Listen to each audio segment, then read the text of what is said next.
عن البراء رضی اللہ تعالی عنہ قال ان النبی صلی اللہ علیہ وآلہ وسلم، حضرت برا رضی اللہ تعالیٰ عنہ سے بات ہے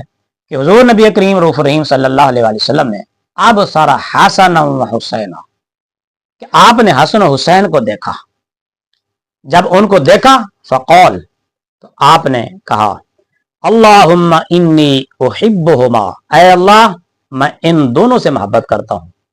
یہ دونوں میرے شہزادے، میرے لاڈلے، انی احبہما میں ان سے محبت کرتا ہوں، فاحبہما اے میرے رب تو بھی ان سے محبت کر، رواہ ترمذی، اس حدیث پاک کو امام ترمذی نے روایت کیا ہے، وقال ھذا حدیث حسن صحیح، اور اس حدیث پاک کو امام ترمذی نے حسن صحیح کہا ہے۔ تو اس حدیث پاک سے یہ بات واضح ہوتی ہے کہ حسنین کریمین رضی اللہ تعالی عنہما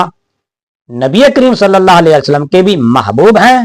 تو حضور علیہ الصلوۃ والسلام کی اس دعا کی وجہ سے حسنین کریمین اللہ تعالیٰ کے بھی محبوب ہیں۔